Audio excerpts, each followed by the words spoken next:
1,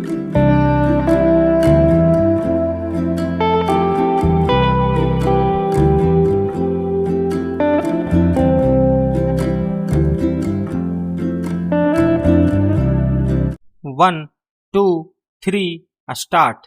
महोदय, बहुत पहले से ही महिलाओं को अपने अधीन रखकर पुरुष प्रधान भारतीय समाज ने उनके विकास के द्वार बंद कर रखे हैं।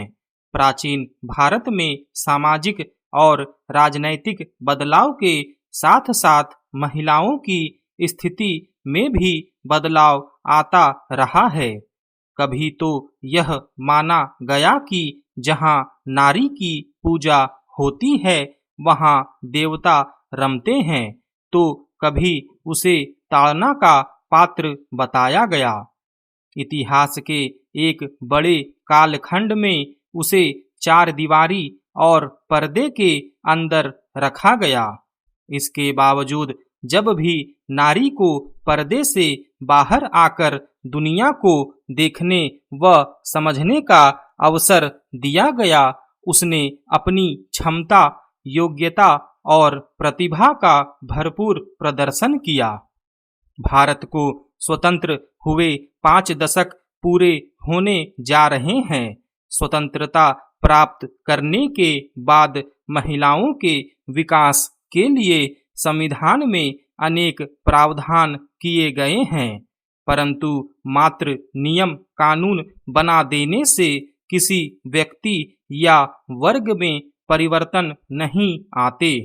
इसके लिए व्यवहार और अमल की भी आवश्यकता है, किंतु भारतीय महिलाओं के लिए इसका प्रयोग नहीं किया गया।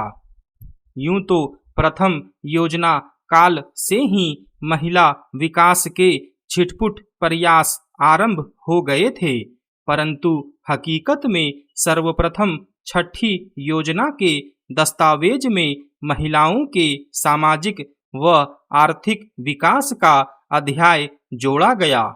इसके बाद से महिला विकास की योजनाएं निरंतर क्रियाशील रहीं। फिर भी भारतीय महिलाओं की स्थिति में अपेक्षित परिवर्तन नहीं लाया जा सका है।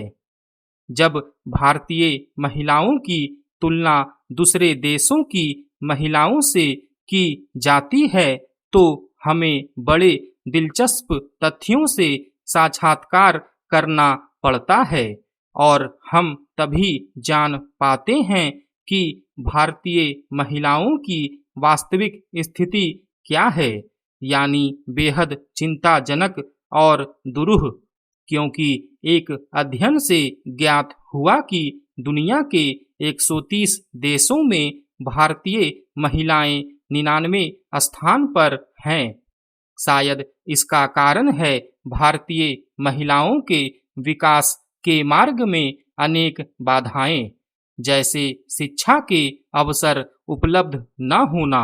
इससे उसका स्वाभिमान, उसकी चिंतन शक्ति और उसकी जिजीविषा का विकास अवरुद्ध हो गया। इसका प्रमाण है स्वतंत्रता के बाद 48 वर्षों तक कभी शिक्षा में महिलाओं को पुरुषों के बराबर न ला पाना, जबकि दूसरे देशों ने महिलाओं को शिक्षित बनाने में अधिक जोर दिया।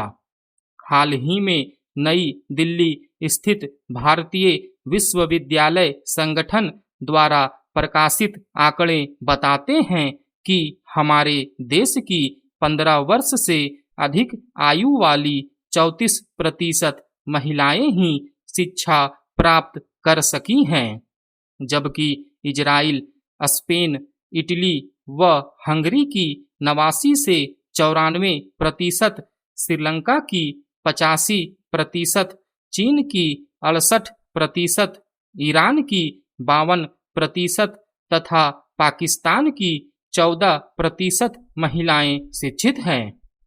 शिक्षा के इस अधोपतन के अतिरिक्त अल्पायु में महिलाओं का विवाह भी उनके विकास में एक बड़ी बाधा रही है। वैसे तो भारत में बाल विवाह बहुत पहले से ही प्रचलित रहा है, परंतु अब कानून द्वारा बाल विवाह पर रोक लगा दी गई है। महोदय, राजस्थान, बिहार, मध्य प्रदेश तथा उत्तर प्रदेश जैसे राज्यों में 12 से 14 वर्ष की आयु में अबोध बच्चों का विवाह संपन्न होना एक सामान्य सी घटना है। आखा तीज के दिन राजस्थान में छोटे छोटे बच्चों के सामूहिक विवाह की परंपरा किसी से छिपी नहीं है। अल्पायु में विवाह के कारण अपरिपक्व अवस्था में ही गर्भधारण व प्रजनन कार्य आरंभ हो जाता है। इसी कारण भारतीय महिलाओं में औसत कुल प्रजनन दर 3.4 है, जबकि जापान, इटली, स्पेन, हंगरी व कनाडा में यह दर 1.2 व 1.8 के मध्य तथा चीन, संयुक्त राज्य अमेरिका, श्रीलंका तथा इजराइल में 2.0 व 2.8 के मध्य पाई जाती है। महिलाओं में प्रजनन दर कम करने के लिए परिवार कल्याण कार्यक्रम के जरिए अनेक सरकारी प्रयास किए गए हैं, परंतु परंपरावादी विचारधारा, साक्षरता और सरकारी मशीनरी की सक्रियता में कमी जैसी समस्याओं के कारण भारतीय समाज में विशेष तौर पर ग्रामीण क्षेत्रों में गर्भनिरोधक आधुनिक उपायों, कंडोम, गोली, नसबंदी आदि का प्रचलन कम हो पाया है। जब गर्भनिरोधक उपायों का प्रचलन ही कम हो तो भला जनसंख्या वृद्धि के ग्राफ में गिरावट की आशा कैसे की जा सकती है।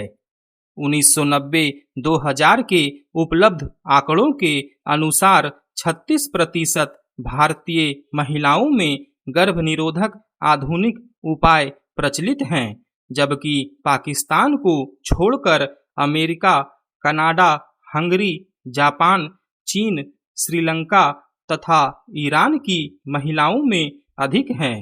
एक अनुमान के अनुसार विवाहित भारतीय महिलाओं के प्रजनन काल का 80% समय बच्चों को जन्म देने व उनको स्तनपान कराने में ही व्यतीत हो जाता है। यह गर्भनिरोधक आधुनिक उपायों के कम प्रचलित होने का ही दुष्परिणाम है। अल्पायु में विवाह तथा गर्भधारण महिलाओं के स्वास्थ्य पर बहुत बुरा प्रभाव डालते हैं तथा प्रसव के समय प्रशिक्षित स्वास्थ्य कर्मियों की सेवाएं उपलब्ध न हो पाने के कारण उनकी जान भी जोखिम में रहती है। 2000-2001 के आंकड़ों के अनुसार प्रसव के समय भारत की 33% महिलाओं को ही प्रशिक्षित स्वास्थ्य कर्मियों की सेवाएं मिल पाती हैं, जबकि America, Canada, Hungary, Spain, Israel, Japan, चीन तथा श्रीलंका की 94 से 100% महिलाओं को प्रसव के समय प्रशिक्षित स्वास्थ्य कर्मियों की सेवाएं मिलती है। इस क्षेत्र में पाकिस्तान की महिलाएं भी भारतीय महिलाओं की तुलना में बेहतर हैं। ग्रामीण भारत में अप्रशिक्षित दाइयों द्वारा परंपरागत विधि द्वारा प्रसव कराए जाते हैं। इस प्रक्रिया में अनेक बार जच्चा को मृत्यु का शिकार भी होना पड़ता है। 1990-2000 के आंकड़ों के अनुसार प्रति लाख प्रसव के समय 460 भारतीय महिलाएं मृत्यु का शिकार हो जाती हैं, जबकि पाकिस्तान को छोड़कर अन्य देशों में यह संख्या काफी कम है। यद्यपि भारत में स्वास्थ्य सेवाओं का पर्याप्त प्रसार हो गया है, जिसके परिणाम स्वरूप लोगों के सामान्य स्वास्थ्य में सुधार आया है तथा व्यक्ति के जीवन जीने की प्रत्याशा बढ़ी है, परंतु वर्तमान मृत्यु दर पर भारतीय बालिका के जीवन जीने की प्रत्याशा 57 वर्ष की है। स्टॉप।